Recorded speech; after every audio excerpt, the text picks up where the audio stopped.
ಎಲ್ಲರಿಗೂ ನಮಸ್ಕಾರ. ಮೇಲ್ಮೈ ವಿಸ್ತೀರ್ಣಗಳು ಮತ್ತು ಘನಫಲಗಳು ಈ ಘಟಕಕ್ಕೆ ಸಂಬಂಧಿಸಿದ ಸಮಸ್ಯೆಯೊಂದನ್ನು ಬಿಡಿಸೋಣ. ಸಮಸ್ಯೆಯು ಈ ರೀತಿಯಾಗಿದೆ. ಒಂದೇ ಅಳತೆಯ ತ್ರಿಜ್ಯಗಳನ್ನು ಹೊಂದಿರುವ ಸಿಲಿಂಡರ್, ಅರ್ಧಗೋಳ ಮತ್ತು ಶಂಕುವನ್ನು ಚಿತ್ರದಲ್ಲಿ ತೋರಿಸಿರುವಂತೆ ಜೋಡಿಸಿ ಒಂದು ಘನಾಕೃತಿಯನ್ನು ತಯಾರಿಸಲಾಗಿದೆ. ಸಿಲಿಂಡರಿನ ಎತ್ತರವು 6 ಸೆಂಟಿಮೀಟರ್ ಆಗಿದ್ದು ಜೋಡಿಸಿದ ಘನಾಕೃತಿಯ ಒಟ್ಟು ಎತ್ತರವು 13 ಸೆಂಟಿಮೀಟರ್ ಆಗಿದೆ. ಸಿಲಿಂಡರಿನ ಘನಫಲವು ಅರ್ಧಗೋಳದ ಘನಫಲದ 3ರಷ್ಟಕ್ಕೆ ಸಮನಾಗಿದ್ದರೆ ಜೋಡಿಸಿದ ಘನಾಕೃತಿಯ ಘನಮೂಲ ಮತ್ತು ಮೇಲ್ಮೈ ವಿಸ್ತೀರ್ಣವನ್ನು ಕಂಡುಹಿಡಿಯಿರಿ. ಮಕ್ಕಳೇ, ಇಲ್ಲೊಂದು ಆಕೃತಿಯನ್ನು ಕೊಟ್ಟಿದ್ದಾರೆ. ಈ ಆಕೃತಿಯಲ್ಲಿ ಸಿಲಿಂಡರ್, ಅರ್ಧಗೋಳ ಮತ್ತು ಶಂಕು ಈ 3 ಆಕೃತಿಗಳನ್ನು ಸೇರಿಸಿ ಜೋಡಿಸಿದ್ದಾರೆ. ಇದರಲ್ಲಿ ಈ ಸಿಲಿಂಡರ್ನ ಎತ್ತರ 6 ಸೆಂಟಿಮೀಟರ್ ಆಗಿದೆ. ಅದೇ ರೀತಿ ಈ ಪೂರ್ತಿ 3 ಜೋಡಿಸಿರುವಂತಹ ಆಕೃತಿಯ ಎತ್ತರ 13 ಸೆಂಟಿಮೀಟರ್ ಆಗಿದೆ. ಅದರರ್ಥ ಈ ತುದಿಯಿಂದ ಈ ತುದಿಯವರೆಗೆ 13 ಸೆಂಟಿಮೀಟರ್ ಆಗಿದೆ. ಜೊತೆಗೆ ಈ ಸಿಲಿಂಡರ್ನ ಘನಫಲ ಈ ಅರ್ಧಗೋಳದ ಘನಫಲದ 3ರಷ್ಟಕ್ಕೆ ಸಮನಾಗಿದೆಯಂತೆ. ಹಾಗಿದ್ರೆ ಈ ಒಂದು ಘನಾಕೃತಿಯ ಒಟ್ಟು ಘನಫಲ ಎಷ್ಟಾಗುತ್ತೆ ಮತ್ತು ಒಟ್ಟು ಮೇಲ್ಮೈ ವಿಸ್ತೀರ್ಣ ಎಷ್ಟಾಗುತ್ತೆ ಅನ್ನುವಂತಹದನ್ನು ನಾವೀಗ ಕಂಡುಹಿಡಿಬೇಕಾಗಿದೆ. ಮಕ್ಕಳೇ, ಇಲ್ಲಿ ಯಾವುದೇ ಪಾದದ ತ್ರಿಜ್ಯವನ್ನು ಕೊಟ್ಟಿಲ್ಲ. ನಮಗೆ ಘನಫಲವನ್ನು ಕಂಡುಹಿಡಿಯೋದಕ್ಕಾಗಲಿ ಅಥವಾ ಮೇಲ್ಮೈ ವಿಸ್ತೀರ್ಣವನ್ನು ಕಂಡುಹಿಡಿಬೇಕಾದ್ರೆ ಈ ತ್ರಿಜ್ಯ ಅತ್ಯವಶ್ಯಕ. ಹಾಗಾಗಿ ಇದನ್ನು ಕಂಡುಹಿಡ್ಕೊಳ್ಳೇಬೇಕಾಗತ್ತೆ. ಜೊತೆಗೆ ಸಿಲಿಂಡರ್ನ ಎತ್ತರವನ್ನು 6 ಸೆಂಟಿಮೀಟರ್ ಅಂತ ಕೊಟ್ಟಿದ್ದಾರೆ. ಯಾವುದೇ ಈ ರೀತಿಯಾದಂತಹ ಪ್ರಶ್ನೆಯನ್ನು ಕೊಟ್ಟಾಗ ಕೆಲವು ಕ್ಲೂಗಳನ್ನು ಕೊಟ್ಟಿರ್ತಾರೆ. ಅಂತಹ ಕ್ಲೂಗಳನ್ನು ಇಟ್ಕೊಂಡು ನಾವು ಸಮಸ್ಯೆಯನ್ನು ಬಿಡಿಸಬೇಕಾಗತ್ತೆ. ಉದಾಹರಣೆಗೆ ಇಲ್ಲಿ ಇರುವಂತಹ ಒಂದು ಕ್ಲೂ ಅಂದರೆ ಸಿಲಿಂಡರಿನ ಘನಫಲ ಅರ್ಧಗೋಳದ ಘನಫಲದ 3ರಷ್ಟಕ್ಕೆ ಸಮ ಅಂತ ಕೊಟ್ಟಿದ್ದಾರೆ. ಅದನ್ನ ಇಟ್ಕೊಳ್ಳೋಣ. ಸಿಲಿಂಡರ್ನ ಘನಫಲ ಈ 3 ಅರ್ಧಗೋಳದ ಘನಫಲಕ್ಕೆ ಸಮ ಅನ್ನುವಂತಹದನ್ನ ಈ ರೀತಿಯಾಗಿ ಬರೆದುಕೊಳ್ಳೋಣ. ನಮಗೆ ಸಿಲಿಂಡರ್ನ ಘನಫಲವನ್ನು ಕಂಡುಹಿಡಿಯುವಂತಹ ಸೂತ್ರ ಗೊತ್ತು, πr²h. ಅದೇ ರೀತಿಯಲ್ಲಿ ಅರ್ಧಗೋಳದ ಘನಫಲವನ್ನು ಕಂಡುಹಿಡಿಯುವಂತಹ ಸೂತ್ರ ಗೊತ್ತು, ಅದು 3/2 πr³. ಇವೆರಡನ್ನೂ ನಾವೀಗ ಸಮ ಮಾಡಿದ್ದೇವೆ. ಈಗ ಇಲ್ಲಿ ಸರಳೀಕರಿಸೋಣ. 3ಕ್ಕೆ 3 ಕ್ಯಾನ್ಸಲ್ ಆಗುತ್ತೆ. ಅದೇ ರೀತಿಯಲ್ಲಿ ಪೈಗೆ ಪೈ ಕ್ಯಾನ್ಸಲ್ ಆಗುತ್ತೆ. r²ಗೆ ಇಲ್ಲಿ r³ ಇದೆ, ಅದರಲ್ಲಿ 2 rಗಳು ಕ್ಯಾನ್ಸಲ್ ಆಗುತ್ತೆ, ಇನ್ನು 1 r ಉಳ್ಕೊಳ್ಳುತ್ತೆ. ಅಂತಿಮವಾಗಿ ನಮಗೆ ಉಳ್ಕೊಂಡಿದ್ದು ಎಡಭಾಗದಲ್ಲಿ h ಹಾಗೆ ಬಲಭಾಗದಲ್ಲಿ 2 × r. ಇದರ ಅರ್ಥ ಸಿಲಿಂಡರ್ನ ಎತ್ತರ ಇದೆಯಲ್ಲ, ಈ ಸಿಲಿಂಡರ್ನ ಎತ್ತರವು ಅದರ ತ್ರಿಜ್ಯದ 2ರಷ್ಟಕ್ಕೆ ಸಮ ಆಗಿದೆ ಅಂತ. ನಮಗೀಗ ಎತ್ತರ ಗೊತ್ತು, ಆ ಬೆಲೆಯನ್ನು ಇಲ್ಲಿ ಹಾಕೋಣ. ನಮಗೆ r ಸಿಗುತ್ತೆ. rನ್ನು 2ರಿಂದ ಭಾಗಿಸಿದ್ರೆ 3 ಸಿಗುತ್ತೆ. ಅಲ್ಲಿಗೆ r ಬೆಲೆ ನಮಗೆ 3 ಸೆಂಟಿಮೀಟರ್ ಅಂತ ಗೊತ್ತಾಯಿತು. ಈಗ ನಮಗೆ ಇಲ್ಲಿರುವಂತಹ ಅರ್ಧಗೋಳದ ಉದ್ದವೂ ಕೂಡ ಗೊತ್ತಾಯಿತು. ಇದನ್ನೇ ನಾವು ತ್ರಿಜ್ಯ ಅಂತ ಕರಿತೀವಿ. ಇಲ್ಲಿಂದ ಇಲ್ಲಿಗೆ 6 ಸೆಂಟಿಮೀಟರ್ ಇದೆ, ಇಲ್ಲಿಂದ ಇಲ್ಲಿಗೆ 3 ಸೆಂಟಿಮೀಟರ್ ಇದೆ. ಒಟ್ಟು ಎತ್ತರ 13 ಸೆಂಟಿಮೀಟರ್ ಇದೆ. ಹಾಗಿದ್ರೆ ಈ ಒಂದು ಬೆಲೆ ಮತ್ತು ಇದರ ಬೆಲೆ ಇವೆರಡನ್ನ ನಾವು 13 ಸೆಂಟಿಮೀಟರಲ್ಲಿ ಕಳೆದು ಬಿಟ್ರೆ ಈ ಶಂಕುವಿನ ಎತ್ತರ ಸಿಗುತ್ತೆ. ಬನ್ನಿ, ಘನಾಕೃತಿಯ ಒಟ್ಟು ಎತ್ತರ 13 ಸೆಂಟಿಮೀಟರ್ ಅಂತ ಬರೆದುಕೊಳ್ಳೋಣ. ಘನಾಕೃತಿಯ ಒಟ್ಟು ಎತ್ತರ ಆಗಬೇಕಾದ್ರೆ ಸಿಲಿಂಡರ್ನ ಎತ್ತರ, ಅರ್ಧಗೋಳದ ಎತ್ತರ ಮತ್ತು ಶಂಕುವಿನ ಎತ್ತರವನ್ನು ಕೂಡ್ಕೋಬೇಕಾಗತ್ತೆ. ಸಿಲಿಂಡರ್ನ ಎತ್ತರ ನಮ್ಗೆ ಈಗಾಗಲೇ ಗೊತ್ತು, 6 ಸೆಂಟಿಮೀಟರ್. ಅದನ್ನು ಹಾಕ್ಕೊಂಡಿದ್ದೇವೆ. ಇನ್ನು r ಅಂದರೆ ಈ ಅರ್ಧಗೋಳದ ಎತ್ತರ, ಈಗ ತಾನೇ ಅದನ್ನು ಕಂಡು ಹಿಡಿದಿದ್ದೀವಿ, 3 ಸೆಂಟಿಮೀಟರ್. ಅದನ್ನು ಇಲ್ಲಿ ಹಾಕೋಣ. ಈಗ ನೋಡಿ, 6 + 3 2ನ್ನು ಕೂಡಿದ್ರೆ 9 ಆಗುತ್ತೆ. ಈ 9ನ್ನು ಬಲಭಾಗಕ್ಕೆ ತೆಗೆದುಕೊಂಡ್ರೆ 13 - 9 ಆಗುತ್ತೆ. 13ರಲ್ಲಿ 9ನ್ನು ಕಳೆದ್ರೆ 4 ಸೆಂಟಿಮೀಟರ್ ಸಿಕ್ತು. ಇದರ ಅರ್ಥ ಇಲ್ಲಿನ ಈ ಶಂಕುವಿನ ಎತ್ತರ 4 ಸೆಂಟಿಮೀಟರ್ ಆಯಿತು. ಒಮ್ಮೆ ಬೇಕಿದ್ರೆ ಕೂಡ್ಕೊಳ್ಳಿ.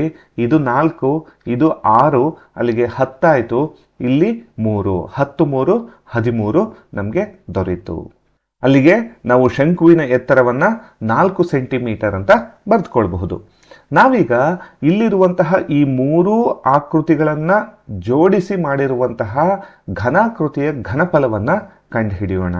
ಹಾಗೆ ಕಂಡುಹಿಡಿಬೇಕಾದ್ರೆ ಶಂಕುವಿನ ಘನಫಲವನ್ನು ಕೂಡ್ಕೊಳ್ಬೇಕಾಗುತ್ತೆ, ಅದು 3/1 πr² ಹೆಚ್ಚಾಗುತ್ತೆ. ಸಿಲಿಂಡರ್ನ ಘನಫಲವನ್ನು ಕೂಡ್ಕೊಳ್ಬೇಕಾಗುತ್ತೆ, ಅದು πr² ಹೆಚ್ಚಾಗುತ್ತೆ. ಹಾಗೆ ಅರ್ಧಗೋಳದ ಘನಫಲವನ್ನು ಕೂಡ್ಕೊಳ್ಬೇಕಾಗುತ್ತೆ, ಅದು 3/2 πr³ ಆಗುತ್ತೆ. ನಾವೀಗ ಇದಿಷ್ಟನ್ನು ಸರಳೀಕರಿಸೋಣ.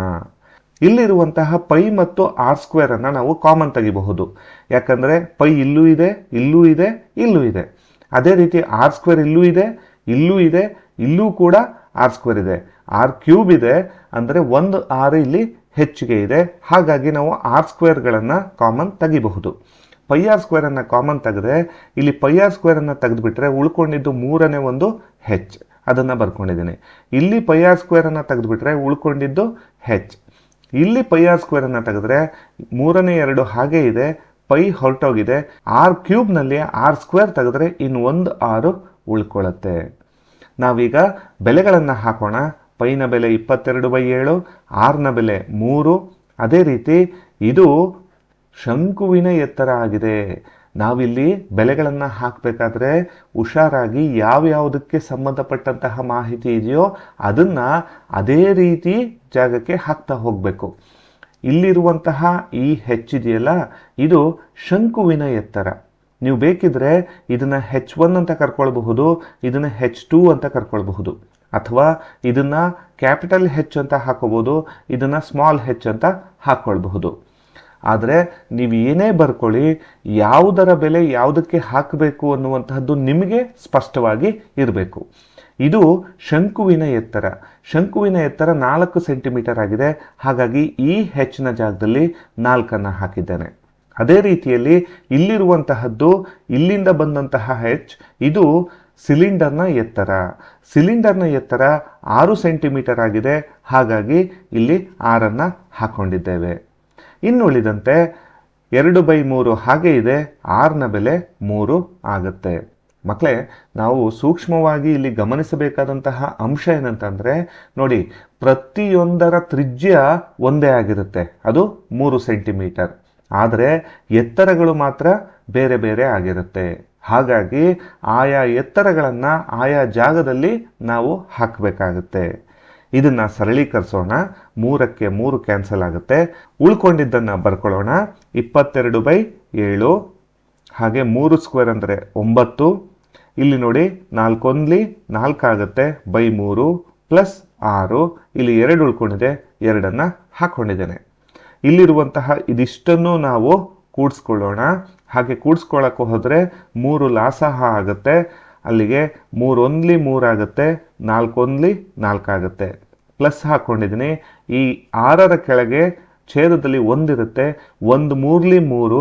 ಹಾಗಾಗಿ ಇದನ್ನು ಕೂಡ 3ರಿಂದ ಗುಣಿಸ್ಬೇಕಾಗುತ್ತೆ. 6 3 18. 2ರ ಕೆಳಗೂ ಛೇದದಲ್ಲಿ 1 ಇರುತ್ತೆ, 1 3 3. ಇದನ್ನು ಕೂಡ 3ರಿಂದ ಗುಣಿಸ್ಬೇಕಾಗುತ್ತೆ. 2 3 6. ಇದನ್ನು ಮತ್ತೆ ಸರಳೀಕರಿಸೋಣ. ಇಲ್ಲಿ 3 1 3 3 ಆಗುತ್ತೆ. ಉಳಿದದ್ದನ್ನು ಬರ್ಕೊಳ್ಳೋಣ. 22/7, ಈ 3 ಬರ್ಕೊಂಡೆ. ಇವು 3 ಕೂಡಿದ್ದೇನೆ, 28 ಆಯಿತು. ಈಗ ಸರಳೀಕರಿಸಿದ್ರೆ 7 1 7 4 ಆಗುತ್ತೆ. ಅಂತಿಮವಾಗಿ 22 × 3 × 4 ಸಿಕ್ತು. ಈ 3 ಗುಣಿಸ್ಕೊಂಡ್ರೆ 264 ದೊರೆಯುತ್ತೆ. ಇದರ ಅರ್ಥ ಇಲ್ಲಿರುವಂತಹ ಈ 3 ಆಕೃತಿಗಳಿಂದ ಜೋಡಣೆಯಾದಂತಹ ಆಕೃತಿಯ ಒಟ್ಟು ಘನಫಲ 264 ಘನ ಸೆಂಟಿಮೀಟರ್. ಅಲ್ಲಿಗೆ ಅವರು ಕೇಳಿದಂತಹ ಜೋಡಿಸಿದ ಘನಾಕೃತಿಯ ಘನಫಲವನ್ನು ನಾವು ಕಂಡುಹಿಡಿದಾಯಿತು. ಇನ್ನು ಉಳ್ಕೊಂಡಿದ್ದೇನು? ಮೇಲ್ಮೈ ವಿಸ್ತೀರ್ಣವನ್ನು ಕಂಡುಹಿಡಿಬೇಕು. ಮಕ್ಕಳೇ, ಮೇಲ್ಮೈ ವಿಸ್ತೀರ್ಣ ಅಂದಾಗ 2 ರೀತಿಯಾದಂತಹ ಮೇಲ್ಮೈ ವಿಸ್ತೀರ್ಣ ಸಿಗುತ್ತೆ. ಒಂದು ಪೂರ್ಣ ಮೇಲ್ಮೈ ವಿಸ್ತೀರ್ಣ, ಇನ್ನೊಂದು ಪಾರ್ಶ್ವ ಮೇಲ್ಮೈ ವಿಸ್ತೀರ್ಣ. ಪೂರ್ಣ ಮೇಲ್ಮೈ ವಿಸ್ತೀರ್ಣವನ್ನು ನಾವು ಯಾವಾಗ ಕಂಡುಹಿಡಿಬೇಕು? ಯಾವಾಗ ಅದರ ಪಾದಗಳು ಮುಚ್ಚದೇ ಇದ್ದಾಗ, ಅಂದರೆ ಕ್ಲೋಸ್ ಆಗದೆ ಇದ್ದಾಗ ನಾವು ಕಂಡುಹಿಡಿಬೇಕು. ಆದರೆ ಇಲ್ಲಿ ಗಮನಿಸಿ, ಸಿಲಿಂಡರ್ಗೆ 2 ಪಾದಗಳಿವೆ. ಈ 2 ಪಾದಗಳನ್ನು ಒಂದು ಕಡೆ ಅರ್ಧಗೋಳ ಮುಚ್ಕೊಂಡಿದೆ, ಇನ್ನೊಂದು ಕಡೆ ಶಂಕು ಮುಚ್ಕೊಂಡಿದೆ. ಇದರ ಅರ್ಥ ಇದು ಪೂರ್ಣವಾಗಿ ಪಾದಗಳು ಮುಚ್ಚಿರುವಂತಹ ಆಕೃತಿ ಆಗಿದೆ. ಹಾಗಾಗಿ ನಾವು ಇಲ್ಲಿರುವಂತಹ ಈ ಮೂರು ಆಕೃತಿಗಳ ಪಾರ್ಶ್ವ ಮೇಲ್ಮೈ ವಿಸ್ತೀರ್ಣವನ್ನು ಕಂಡುಹಿಡಿದ್ರೆ ಸಾಕು. ಅದನ್ನು ಕೂಡ್ಕೊಂಡ್ಬಿಟ್ರೆ ಈ ಜೋಡಿಸಿದ ಘನಾಕೃತಿಯ ಮೇಲ್ಮೈ ವಿಸ್ತೀರ್ಣ ಸಿಗುತ್ತೆ. ಅದನ್ನು ನಾವೀಗ ಕಂಡುಹಿಡಿಯೋಣ. ಇದನ್ನು ಕಂಡುಹಿಡಿಯೋದಕ್ಕೆ ಶಂಕುವಿನ ಪಾರ್ಶ್ವ ಮೇಲ್ಮೈ ವಿಸ್ತೀರ್ಣದ ಸೂತ್ರ πr_l, ಇದಕ್ಕೆ ಸಿಲಿಂಡರ್ನ ಪಾರ್ಶ್ವ ಮೇಲ್ಮೈ ವಿಸ್ತೀರ್ಣದ ಸೂತ್ರ 2πr_h ಮತ್ತು ಅರ್ಧಗೋಳದ ಪಾರ್ಶ್ವ ಮೇಲ್ಮೈ ವಿಸ್ತೀರ್ಣ 2πr² ಅನ್ನು ಕೂಡ್ಕೊಳ್ಬೇಕು. ಇಲ್ಲಿ πr ಎಲ್ಲದರಲ್ಲೂ ಕಾಮನ್ ಆಗಿದೆ, πr ಅನ್ನು ಕಾಮನ್ ತೆಗಿತಾ ಇದ್ದೀನಿ. ಇಲ್ಲಿ ಉಳ್ಕೊಂಡಿದ್ದು l, ಇಲ್ಲಿ πr ತೆಗೆದ್ರೆ 2h ಉಳಿತು. ಹಾಗೆ ಇಲ್ಲಿ ಪೈ ಕಾಮನ್ ತೆಗೆದಾಗಿದೆ. r² ನಲ್ಲಿ ಒಂದು r ಅನ್ನು ಹೊರಗಡೆ ತೆಗೆದಿದೆ, ಇನ್ನು 2r ಉಳ್ಕೊಳ್ತು. ಮಕ್ಕಳೇ, ಇದನ್ನ ನಾವೀಗ ಸರಳೀಕರಿಸಬೇಕು ಅಂದರೆ ಇದರಲ್ಲಿರುವಂತಹ ಎಲ್ಲ ಬೆಲೆಗಳು ನಮಗೆ ಗೊತ್ತಿರಬೇಕು. ಪೈ ಬೆಲೆ ನಮ್ಗೆ ಈಗಾಗಲೇ ಗೊತ್ತು, ಆರ್ನ ಬೆಲೆಯನ್ನು ಕೂಡ ಕಂಡು ಹಿಡಿದಿದ್ದೇವೆ, 3 ಸೆಂಟಿಮೀಟರ್ ಅನ್ನೋದು ಗೊತ್ತು. ಇನ್ನು ಈ ಮಧ್ಯದಲ್ಲಿರುವಂತಹ 2h ಸಿಲಿಂಡರ್ಗೆ ಸಂಬಂಧಪಟ್ಟಿದ್ದು. ಹೆಚ್ ಅಂದರೆ ಸಿಲಿಂಡರ್ನ ಎತ್ತರ, ಅದು 6 ಸೆಂಟಿಮೀಟರ್ ಅನ್ನೋದು ಗೊತ್ತು. ನಮಗೆ ಎಲ್ ಅನ್ನುವಂತಹದ್ದು ಗೊತ್ತಿಲ್ಲ. ಈ ಎಲ್ ಅಂದರೆ ಏನು ನೋಡಿ, ಎಲ್ ಅನ್ನಂತಹದ್ದು ಈ ಶಂಕುವಿನ ಓರೆ ಎತ್ತರ ಆಗುತ್ತೆ. ಈ ಎಲ್ ಅನ್ನು ನಾವೀಗ ಕಂಡುಹಿಡಿಬೇಕು. ಇದನ್ನು ಕಂಡುಹಿಡಿಬೇಕಾದ್ರೆ ಈ ಒಂದು ತ್ರಿಭುಜಕ್ಕೆ ಒಂದು ಹೆಸರನ್ನು ಕೊಟ್ಕೊಳ್ಳೋಣ, ABC ಅಂತ. ಈ ABC ಅನ್ನುವಂತಹ ತ್ರಿಭುಜ ಲಂಬಕೋನ ತ್ರಿಭುಜ ಆಗುತ್ತೆ. ಯಾಕಂದರೆ ಎತ್ತರ ಯಾವಾಗಲೂ ಪಾದಕ್ಕೆ ಲಂಬವಾಗೇ ಇರುತ್ತೆ. ಇದು ಲಂಬಕೋನ ತ್ರಿಭುಜ ಆದರೆ ನಾವು ಈ ತ್ರಿಭುಜಕ್ಕೆ ಪೈಥಾಗರಸ್ನ ಪ್ರಮೇಯವನ್ನು ಹಾಕೋಬಹುದು. ಪೈಥಾಗರಸ್ನ ಪ್ರಮೇಯ ಏನು ಹೇಳುತ್ತೆ? ಲಂಬಕೋನ ತ್ರಿಭುಜದಲ್ಲಿ ವಿಕರ್ಣದ ವರ್ಗವು ಉಳಿದೆರಡು ಬಾಹುಗಳ ವರ್ಗಗಳ ಮೊತ್ತಕ್ಕೆ ಸಮ ಅಂತ ಹೇಳುತ್ತೆ. ಅದನ್ನು ನಾವೀಗ ಬರ್ಕೊಳ್ಳೋಣ. ವಿಕರ್ಣ ಅಂದರೆ ಎಸಿಯ ವರ್ಗವು ಉಳಿದೆರಡು ಬಾಹುಗಳು ಅಂದರೆ AB ಮತ್ತು BC ಉಳಿದೆರಡು ಬಾಹುಗಳ ವರ್ಗಗಳ ಮೊತ್ತಕ್ಕೆ ಸಮ. ಈ ರೀತಿಯಾಗಿ ನಾವು ಪೈಥಾಗರಸ್ನ ಪ್ರಮೇಯವನ್ನು ಅನ್ವಯಿಸಬಹುದು. ನಾವೀಗ ಕಂಡು ಹಿಡಿಬೇಕಾಗಿರೋದು ಎಸಿಯ ಬೆಲೆ. ಎಸಿ ಅಂತಂದರೆ ಈ ಶಂಕುವಿನ ಓರೆ ಎತ್ತರ. ಹಾಗಾಗಿ AB ಮತ್ತು BC ಬೆಲೆಗಳನ್ನು ಹಾಕೋಣ. ABಯ ಬೆಲೆ 4 ಆಗಿದೆ, BCಯ ಬೆಲೆ 3 ಆಗಿದೆ. 4 ಸ್ಕ್ವೇರ್ ಅಂದರೆ 16, 3 ಸ್ಕ್ವೇರ್ ಅಂದರೆ 9. 16 ಮತ್ತು 9 ಕೂಡಿದ್ರೆ 25 ಸಿಕ್ತು. AC ಸ್ಕ್ವೇರ್ನ ಬೆಲೆ 25 ಆದರೆ ACಯ ಬೆಲೆ 5 ಸೆಂಟಿಮೀಟರ್ ಆಯಿತು. AC ಅಂದರೆ ಇದು ಅಂದರೆ ಓರೆ ಎತ್ತರ, ಇದು 5 ಸೆಂಟಿಮೀಟರ್ ಆಯಿತು. ಅಲ್ಲಿಗೆ ಈ ಸೂತ್ರಕ್ಕೆ ಬೇಕಾಗಿರುವಂತಹ ಎಲ್ಲ ಅಂಶಗಳು ನಮಗೆ ಸಿಕ್ಕಿದ್ವು. ಈ ಬೆಲೆಗಳನ್ನು ಇಲ್ಲಿಗೆ ಹಾಕೋಣ.